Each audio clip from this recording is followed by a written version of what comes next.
要组织力量，把受困的人救出来。不要放弃任何一线生机，不要管物资，先救人。是。师长，全市现在大小街道水深1至6尺，市内仅只有7座抽水泵苦苦支撑。把部队的水泵调过来用。好。路灯损失了多少？现在全市路灯大概损失有2万盏，所有的损失都要记到救灾款项里头。好，回头让曾山一起统计了。是。大家不要着急，每个人都有。拿，给你。不要着急。好。大家不要着急，每个人都有。拿，给你。不要着急。大家不要着急，不要拥挤，请大家放心，在救济期间，政府会持续给大家发放救济粮，保证每一个人不挨饿，好有力气重建家园。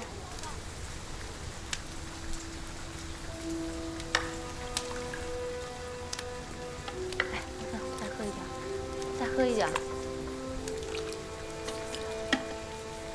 哎，听说她是市长太太。市长太太自己施粥啊？你们见过吗？是吗？是，没见过。好像没见过。是市长太太吗？啊，真的是。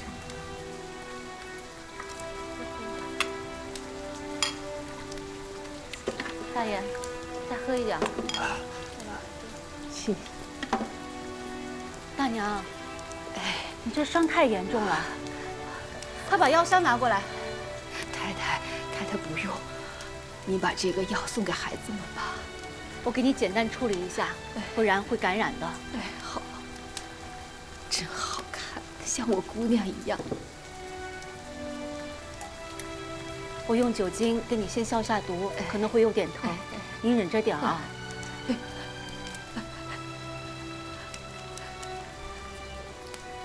千万不要沾水了。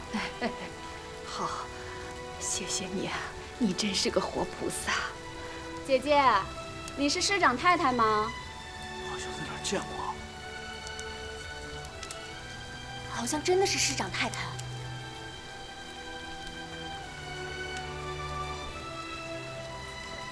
我是谁不重要，我只是做了自己力所能及的事情。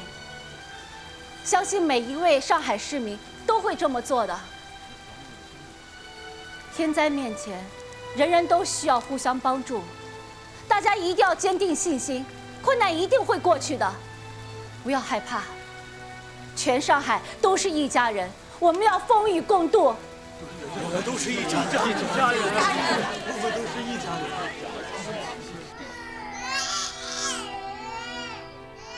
忍着点儿，马上就好了。忍着点儿。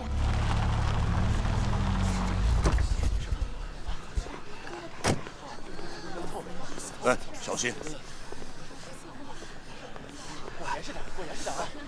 怎么回事呢？怎么走了？里面没厕所。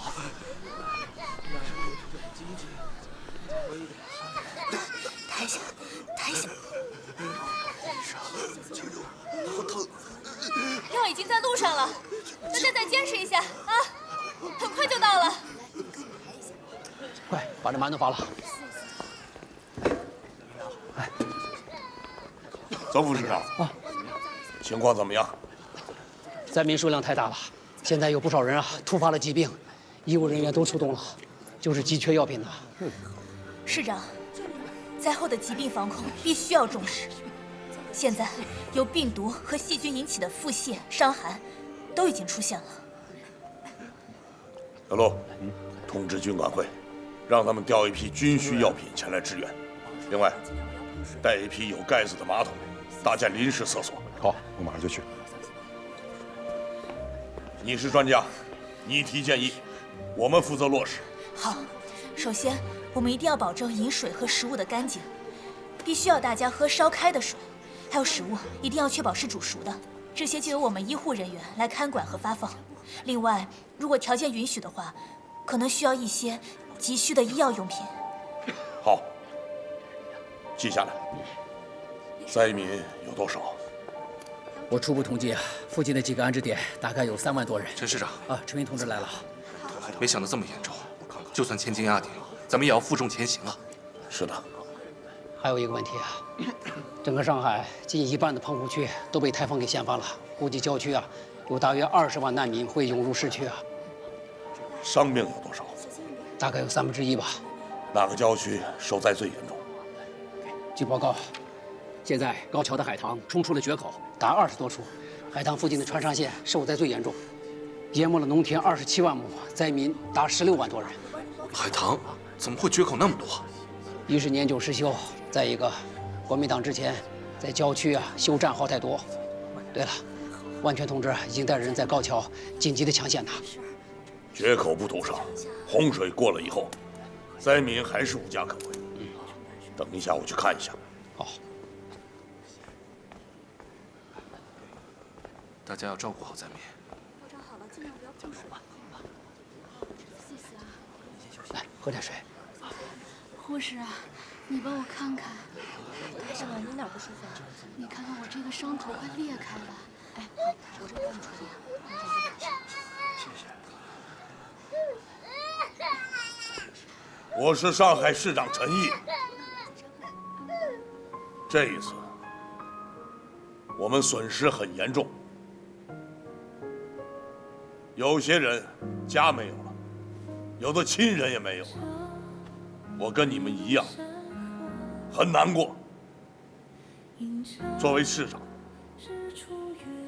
我要负起责任来。我对不起大家。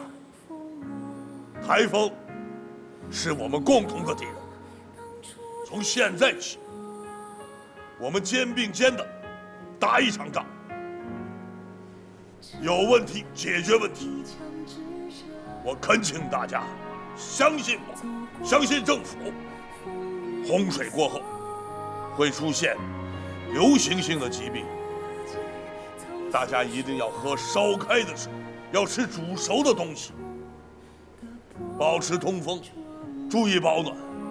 我们战斗下去，我们就是战士，就一定能取得最后的胜利。全上海这么多的人齐心协力，一定能战胜这一场台风的灾难。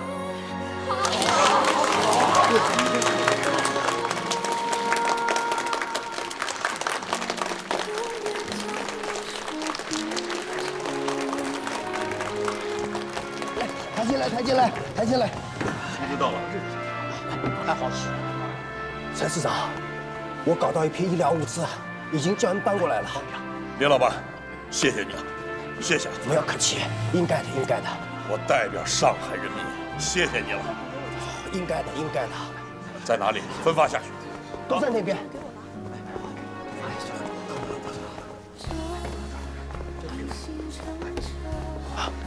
师傅啊，我搞到一批医疗物资啊，统统都拿过来了。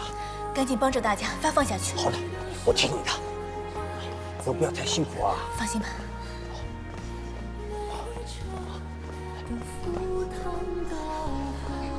眼见为实啊，上海的困难与团结，我们都看到了，让人感慨，也让人感动啊。感谢大家对上海的关切。台风是天灾，但对上海是重大的考验。这个时候，你们能跟我们站在一起，一起抗灾，我陈毅记到心里了。陈主任，你先带着大家回去休息一下。是啊。走吧，出来1天了，相信大家都深有感触。回去以后，再算算家里那本账，也掂一掂心里那杆秤吧。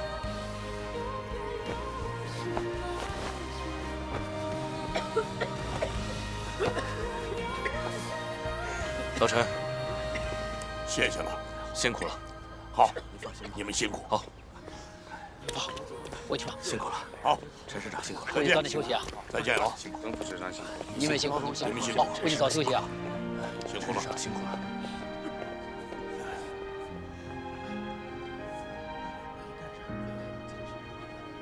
长，时间不早了，你也回去休息吧，我在这里盯着。碍事。灾民多，粮食吃紧。小陆，从今天开始，政府部门带头，3天的饭5天吃，省下来的捐给灾民。这件事情，你负责监督。好的，夏主任那边已经开始布置社论了，动员全体居民互帮互助，踊跃捐献。要调动起全市人民救灾的积极性。曾副市长，我们的损失有多少？这次的灾情损失啊，估计至少得10个亿人民币以上啊！抓紧核算，尽快落实具体的数字。明白。好。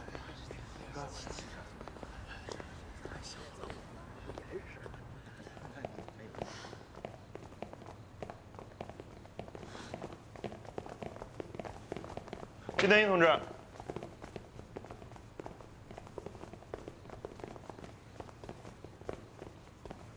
这2天你辛苦了。告诉你一个好消息，我找到弟弟了。那真是个好消息，太为你高兴了。改天介绍我认识，我请你们俩吃饭。我一定介绍你们认识。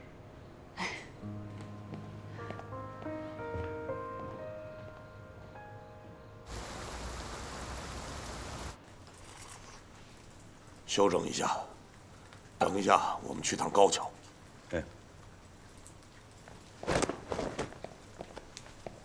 市长，我们赶回来了，快来，快！啊，特批的夜宵啊，热乎乎的稀饭，整1碗。来，小陆拿碗来，盛。我看，这不是夜宵，这都成了早餐了。这比在江西打游击的时候强多了。怎么样？救灾款数字你们商量出来没有？啊，根据受灾的情况和我们目前的财政，我估算了一下，这次市政府可能至少要拨款10个亿到20个亿啊。那就20个亿。上海人民雪上加霜，要是有更多，我愿意一下子都给他们。可是我们没有更多了呀。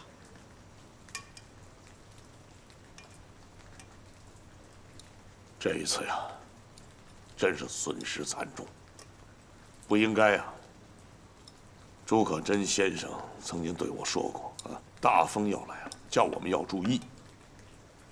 还说这气象台交给文管会，移交以后啊，因为不专业，根本就没有管起来，自己不懂，还不听别人的。现在上海被淹了，教训太大了。是啊，看来啊，我们的管理思路啊，确实要改一改了。边学边管，要尽快走上正轨，不能一直是军管会时代。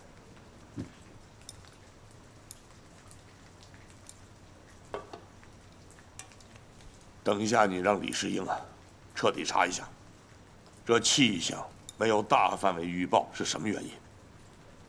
好。这下一步的赈灾工作怎么安排的？下一步啊，重点是要重建那些受灾最严重的地区，动员一切可以动员的力量，来修复工程，救济灾民。此外呢，除了这个完成物资的捐赠、修筑工作，我们打算采取以工代赈的形式，动员全体市民全力以赴，抗灾自救。好，这个方法可以，我同意。另外，宣传的事情，你和夏衍同志再商量一下啊。好。全民全力以赴是战胜灾难的关键。是啊。行，你们吃吧。小陆，我们去一趟高桥。好。你们慢慢吃，坐着，坐着。啊。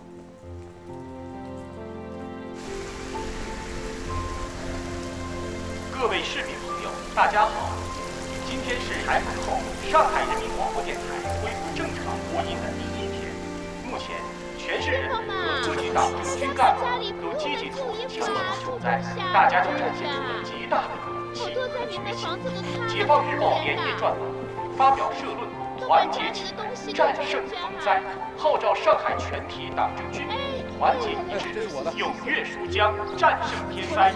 警备部队率先拨出大额10100件，通过市人军管会、政务接管委员会率交口站、闸北两个区，赈济灾民2000多人，每人可以领到5天的口粮。经济大学医学院暑期留校的60名同学，自愿将每日1斤的口粮减半，把节省下来的210斤大米捐给灾民。上海医学院学生开展节食运动，将1日3餐改做2周一饭，并分组携带粮食到西会、常熟、龙华区慰问灾民。小朋友先吃，小朋友先吃。人有情，大灾当前，陌生人之间的相互帮助，自损利己，保全他人的无私忘我，冲出大水，保卫家园的无敌勇气。在危难来临之际，我们军民的齐心协力，众志成城，给所有受灾的人民带来了光明和希望。你怎么样了？小先生，我找到我哥了。找到哥哥，应该很高兴啊。小泉子没抢救过来，他是因为救我。小泉子不是因为你，他是因为台风，他是英雄。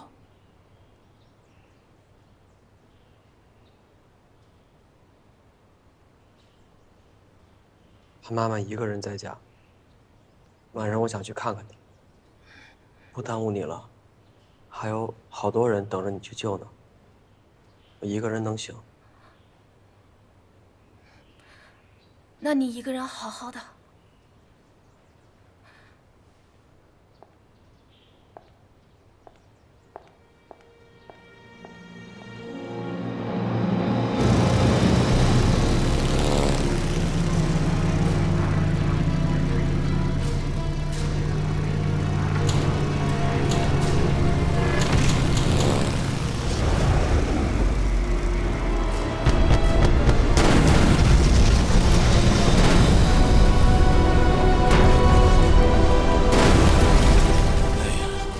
一会儿刮台风，一会儿扔炸弹，上海的日子真不容易啊！这陈主任今天咋还没来？是啊，不应该哈。这之前陈主任每次都挺准时的，有时候都提前到。今天这肯定是有点什么事儿了。对呀，早来了。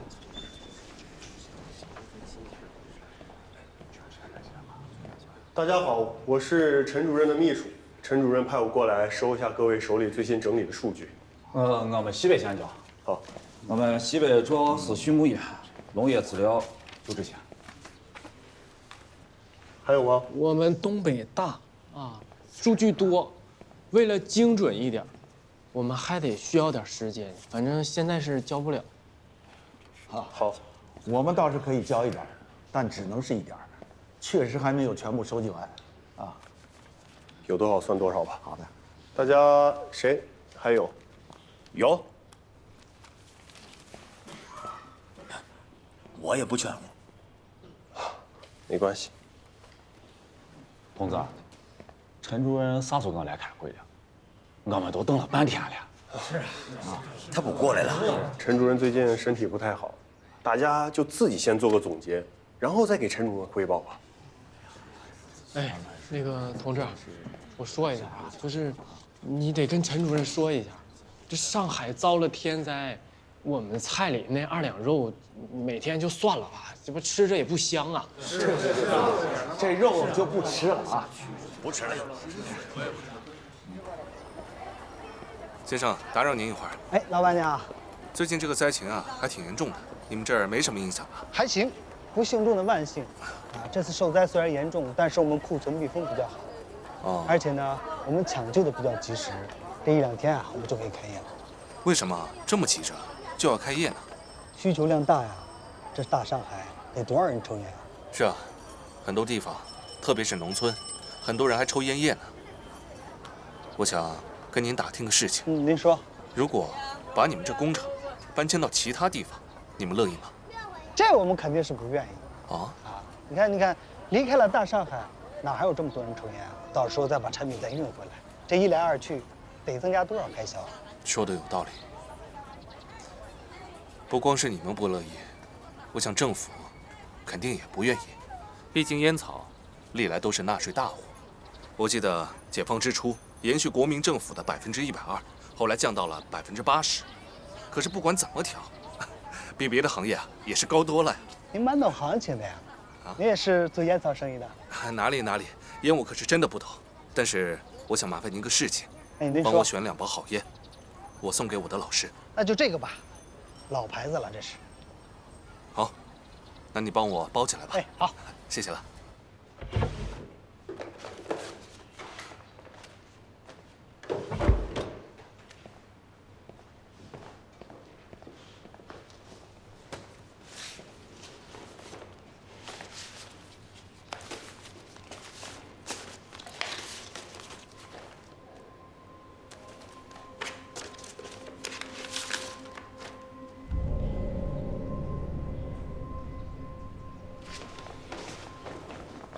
来，那边签字。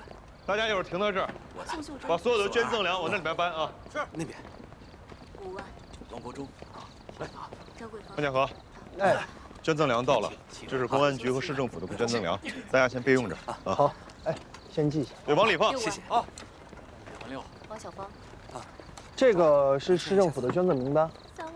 同志们已经捐过2次了，但之前你都太忙，也没赶上。不好意思啊，这是我捐的。好，我点一下。好吧。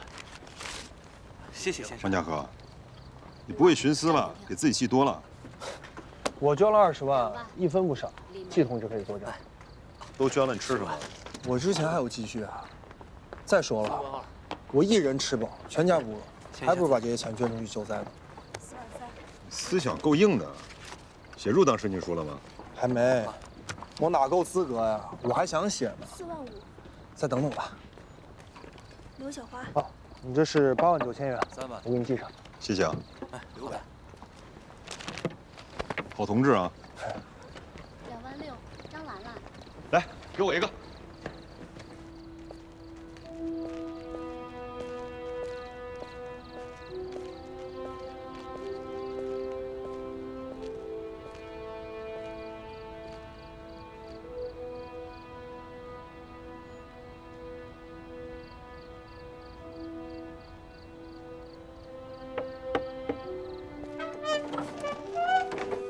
大娘，17。哎，是我，我给你带了些吃的。哎呦，我扶你。来，慢点。慢点。辛苦你了，大娘，这还不是我应当应分、我应该做的。 孩子，我给你倒点水。哎，大娘，娘，以后就把我当儿子吧。孩子，快起来，起来。娘，孩子，快起来，坐着。啊。娘，我给你倒水。哎，我来。儿子孝敬娘，天经地义。 以后我孝敬你，这钱你收着，我每个月都会给你钱。我不能要。娘，我就是你的儿子，儿子孝敬娘，天经地义。除非你不想要我这儿子。好。娘。哎。 以后都会好的。气象没有预报的原因查到了。李世英同志专门去了一趟市军管会文教管理委员会的高等教育处，才查明白他们不报天气的原因。根据市军管会的规定啊，为了防止敌特利用公开发布的天气消息进行空袭和破坏活动，报纸不得刊登气象消息。因此啊，像台风警报这类敏感的气象信息都属于机密，不能随意的公之于众，简直是乱弹琴。这个就是教条主义，拿人民群众的生命财产不当回事情。这么大的台风，就不知道酌情处理。是啊，根据调查，当天的《新民报》晚刊确实刊登过一条气象消息，只是放在了不起眼处，这才没有引起广大市民的注意啊。这天上，不光是老蒋的飞机，还有老天爷的暴风雨。飞机就是丢几颗炸弹，但暴风雨不光是从顶上下来，还从底下翻江倒海的一起来，比老蒋的飞机还要凶。要是早做预防，就不会有这么大的损失。当然，要追究责任，先要从我这儿追究起。这个事情你怎么看？这次的台风啊，确实是教训惨痛啊。我看咱们是不是趁着这个机会啊，好好的改革一下天气预报制度？这个制度必须要改。主席，上海遭遇大台风，损失不小。不过陈毅他们救灾处置非常有序，基本上没有什么大的问题。但是陈云他们的5大区财经会议恐怕要拖几天了。不算路上的轰炸，这也算是陈云到上海之后5大区财经会议遇到的第一阻力了。主席的意思是，他还会遇到更大的阻力。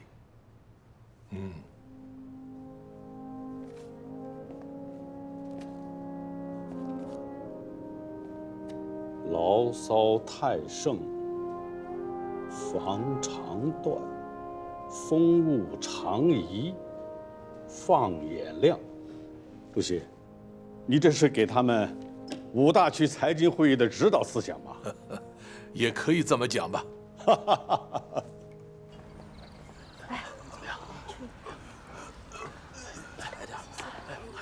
找个地方。是吧？啊，来，我要再来吃一个饼。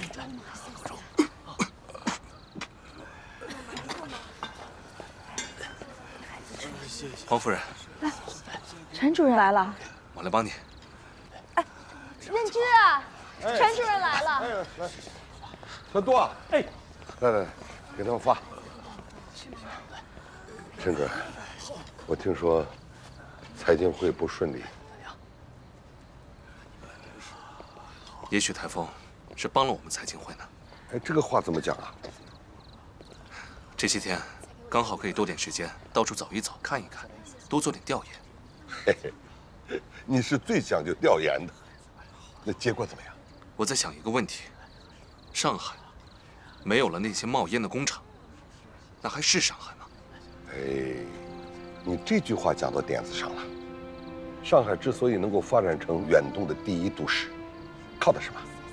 它不仅仅是靠这里的一些资本，还有靠这里的轻工业，主要它有得天独厚的港口优势啊。所以他们盯上它，要封锁它，把它变成一座死城了。但是我相信，用不了多久。你看好了，上海终归还是中国最有经济实力的地方，你相信吗？黄老眼光长远，真知灼见。来，我帮您一起。来，把这边来放。来，再拿。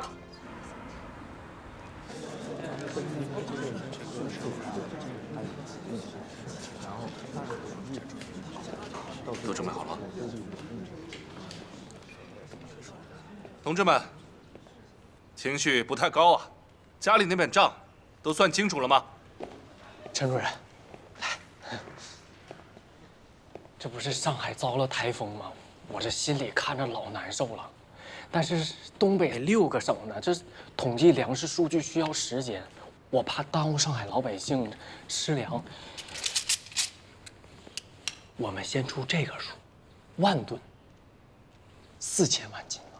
上海遭遇了台风，需求量上去了，再加个0，还差不多。哎呀，主任，我没有那么多呀，带壳粮食就行。带壳也没那么多呀。好好想想，你们去呢？算得怎么样？华北区，多试试劲啊！老李，哎，陈主任，这个数据都加加，看看你们区能不能也加个0出来。不是，陈主任，我们已经尽力了。根据数据的话，这已经再想想办法嘛。大家都看到了，上海的民众现在很困难的，不光是灾民，普通市民，他也饿着肚子吃不饱饭呢。希望大家都能够群策群力啊，多想想办法，来帮助和支援上海，怎么样？不是这个我们也理解，但是你看这个情况，我们已经尽到最大努力。陈主任，啥时候能订回去的票了？陈主任，会还没开完，就都想回家了，想家了。哎，陈主任，我跟上海不抢粮食了，行吗？我资料全都交了，说开会半个星期，现在都快半个月了，我家里还有很多事了，真的。我不骗你啊！各位代表，大家不要着急啊，实在不好意思，最近上海闹台风，火车票一有消息，我一定会通知大家的。那啥时候对了？对呀，我会盯紧的。各位代表稍安勿躁。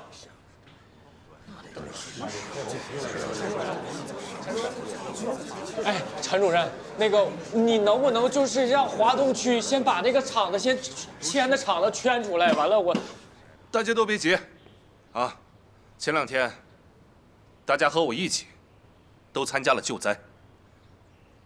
上海的困境大家都看到了，上海现在真的是很困难，希望各个区都能够伸出援手，除了粮食以外，还有什么别的物资能够支援和帮助上海？多想想办法。你们继续开会，继续讨论。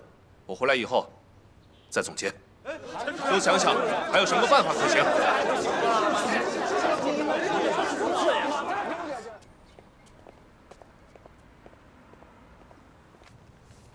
来，这次数据你再看看。好。你这感冒还没好啊？老毛病了，习惯了。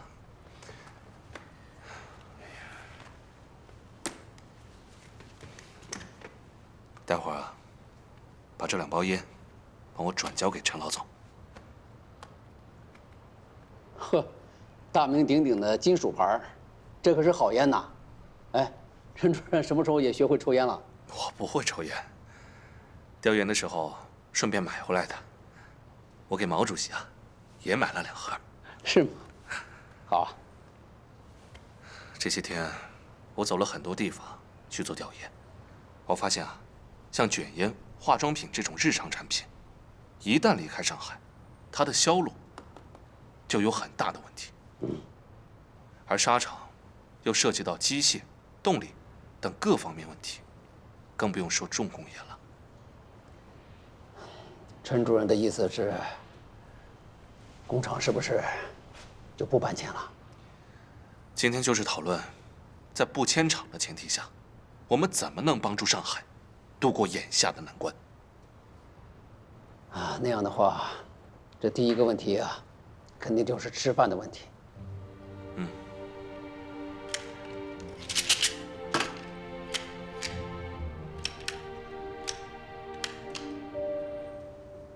根据这些天我的调研结果来看，现在上海的面粉售价比大米要便宜，而且现在吃面的人比过去增长了快1倍，而市场上每天销出去的面粉可抵80万斤大米。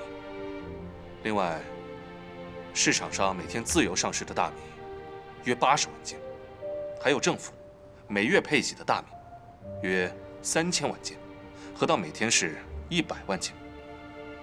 这3者加到一起，大约每天是260万斤。260万斤，至于每天实际所需要的300万斤，差了40万斤。如果每天解决40万斤的粮食，困难倒不大。也就是说，即使不迁厂，上海也能够养活所有的人。没错，所以现在我的意见是，必须在5大区财经会议上重新讨论关于上海迁厂的问题。应该将解决目前的困难与全国长期建设看成2回事，分开来处理嘛。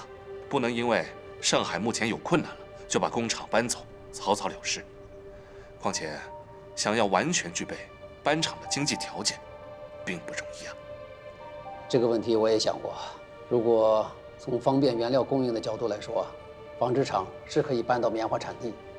但是工厂生产不仅需要有合适的厂房，还需要电力、机械等相关与之配套的企业，这在棉花产地啊，就不一定具备这样的条件。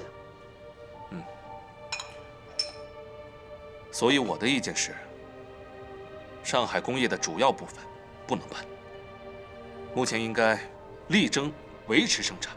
我们原来设想的是，把一部分工厂搬离上海，有利于上海的发展。但是，经过实地调研以后，又发现很多情况与实际并不相符，那么是可以改变，而且是应该改变的。明白。华东财委一定会全力配合中央的决定。如果最终定下来工厂不搬迁的话，我们也一定会把上海的担子扛起来。好。只是下面的问题啊，就是怎么才能够说服几个大区支持这个决定。这次的台风呢，几个区的代表都亲身经历了，也都参与了救援，对上海的困难也有了进一步的了解。虽说他们对支援的态度有了一些改变，但是现在我们自己都决定不搬工厂了，又怎么能让人家心服口服的支援呢？看来我跟陈老总又到了打配合的时候了。哎，西北区的李长生，他们是老战友，可以让他来。那当然好了。如果西北区啊不跟着一起要支援，其他几个大区的压力啊就会小很多。如果东北区这个产粮大户再能带头表个态，那其他几个大区的代表也应该不会有意见。市长让我们去劝东北区的高代表不迁厂，心甘情愿地把粮食交出来。我们得想个办法，总不能空手去吧？刚好随便看看，选个礼物。我觉得得花小钱办大事。怎么说？要不我们先带他到上海转一转，让他感受一下上海和东北地区的不同。最主要的是切身感受一下大上海的现代不同。你这想法很好啊，带他到处转转，特别去工厂看看，让他看看上海的独特性。最好把不迁厂的好处全部展示出来。具体的战术你给部署部署呗。先选个礼物吧。慢走，小老板，楼上请。你怎么总不接我电话？以后庆祝在家的时候，能最好不要打电话。我怎么知道他什么时候来？那就等我打给你好了呀。先生走了。五大区的会开了这么久，有没有什么消息啊？台风来之前呀，我搭上了一个东北代表，我学你那招，早早跟他们收购粮食。开窍了啊！哎呦，结果倒好，这台风一刮，全部乱掉了，人都见不到了呀。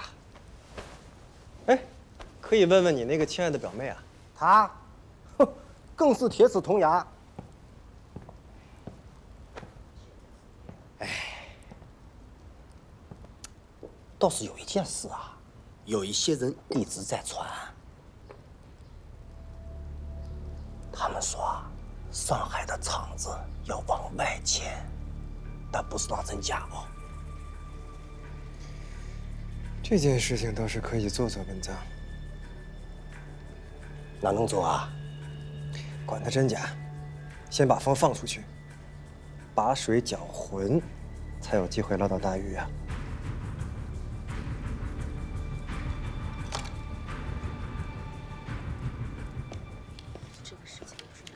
各位代表，我们华东财委啊，今天特地向陈云主任帮大家请了个假。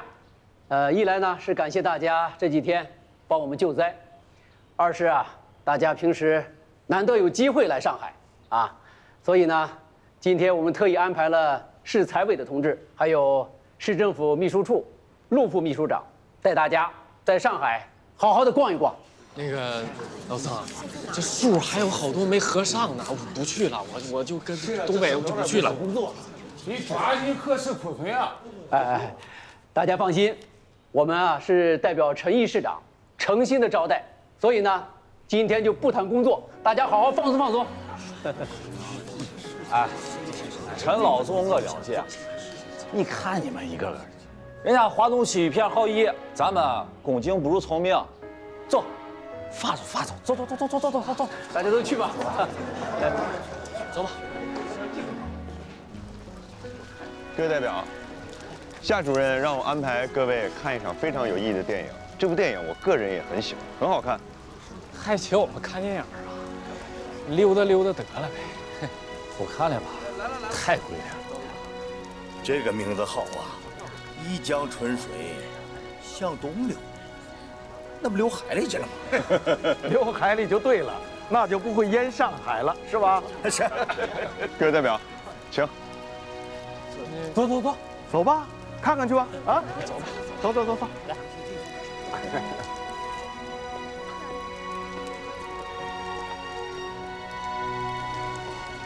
这电影院真大呀！